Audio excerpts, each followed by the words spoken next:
Ang batang babae na ito ay sinadya para patayin ang embahador ng Russia.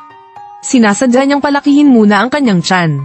Kapag isang buntis ay pumasok sa hotel, hindi iisipin ng mga gwardya na siya pala ay isang pinakamahusay na mamamatay. Pagkatapos magkunwaring may sintomas ng pagbubuntis, sabihin na medyo mababa ang asukal sa dugo, habang ang gwardya ay kukuha ng matatamis para sa kanya. Mabilis na tumayo si Lina, at palitan ang telepono ng embahador na nakalagay sa gilid. Maghintay lang ng sandali, aandar ang sandatang elektromagnetiko sa telepono, na magdudulot ng bigla ang pagkamatay ng embahador. Kahit mahadlangan ng gwardya ay hindi dapat mabahala, baka magdala lang ito ng inumin. Walang magdududa sa isang inosenteng buntis. Magulo na ang lobby ng hotel. Malakas na sumisigaw ang mga kasamahan para sa ambulansya. Habang pumapasok si Lina sa elevator, may isang gwardya na papalabas para tumawag ng karagdagang tulong. Bilang tanging bisita mula sa labas kanina, kahit magkunwari si Lina, magiging kainahinala pa rin sa gwardya. Pero hindi rin nagpanik si Lina. Bilang isang mamamatay, matagal na siyang handa sa posibilidad na mabunyag. Ang batang naghihintay sa elevator sa labas. Marahil ito ang unang beses na makakita ng buntis na sobrang liksi. Nag-away sila mula ibaba hanggang itaas. Magaling nga si Lina sa laban. Pero dahil sa lugar, hindi niya magamit ang bilis na bentahe. Pero ang kanyang malaking tiyan ay may gamit din. Sa oras ng pangangailangan, pwede itong ipangharang sa kutsilyo.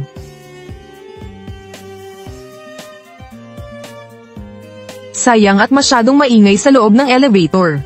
Kaya malinaw na hindi na makakaalis ng tahimik si Lina. Kinuha na lang niya ang baril ng gwardya at tumakbo palabas. Buti na lang at may proteksyon ng bida. Hindi siya matamaan ng mga ordinaryong tao. At may organisasyon si Lina. Ang pangkat sa paglisan para sa misyong ito ay nakapagtakda na ng ruta para sa kanya. Kailangan lang niyang bumaba sa hagdan ng mga empleyado sa gilid upang ligtas na makalabas ng gusali. Ngunit para iwasan ang mga humahabol, nagpasya si Lina na subukan ng ibang ruta. Nang buksan ng mga gwardya ang pinto, at makita ang malaking butas sa salamin ng bulwagang handaan, automatiko nilang inisip na sa mataas na lugar siya tumakas. Ngunit sa katotohanan ay panlilinlang lang iyon ni Lina. Nasa hagdanan na siya at nagpapalit ng damit. Sa loob lang ng ilang minuto, ang dating buntis na may gintong buhok ay naging tagasilbi ng hotel. Lumabas si Lina sa hagdanan na parang walang nangyari, bagaman nakatanggap ng impormasyon ang mga gwardya, at naghanda upang harangin siya. Mali naman ang impormasyong nakuha nila.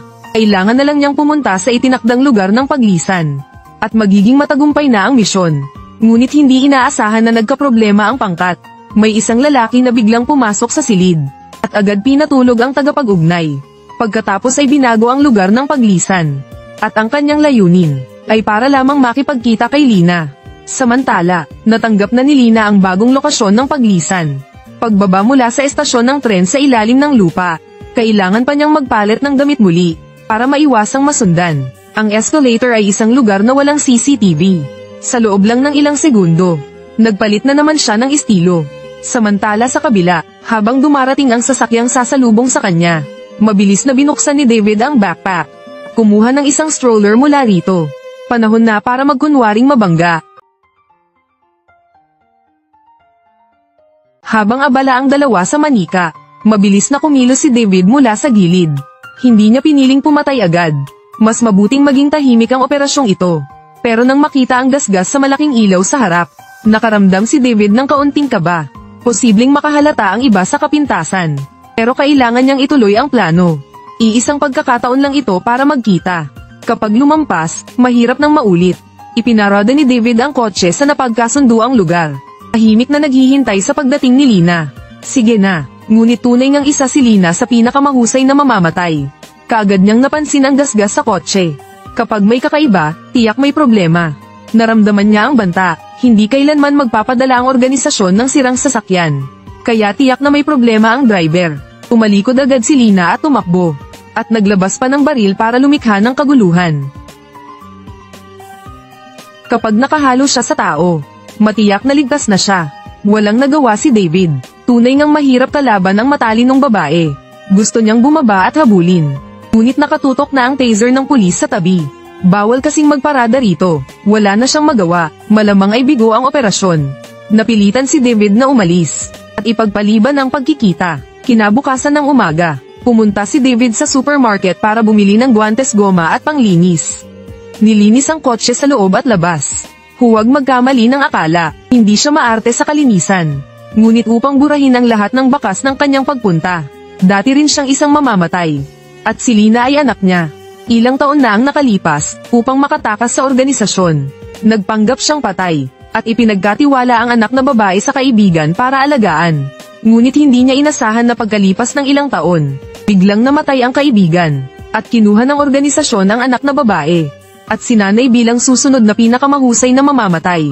Alam ni David ang panganib ng trabahong ito, kaya nais niyang makipagkita sa anak na babae, at dalhin siya palayo, ngunit nangako siya sa asawa, na kung mabaygo ang aksyon, upang hindi magduda ang organisasyon, kailangan nilang magtago agad, at maghintay ng pagkakataon pagkalipas ng ilang taon.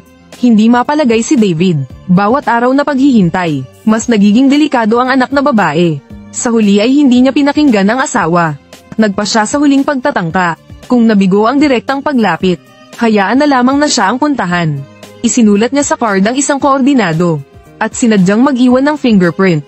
Naglingkod si David sa organisasyon ng ilang dekada. Kabisado ang ugali ng pinuno. Hindi nito matiis ang anumang hamon. Kapag nalaman nitong may dumukot sa tao niya, at sinira pa ang kotse niya, tiyak na magpapadala ito ng mamamatay para maghiganti.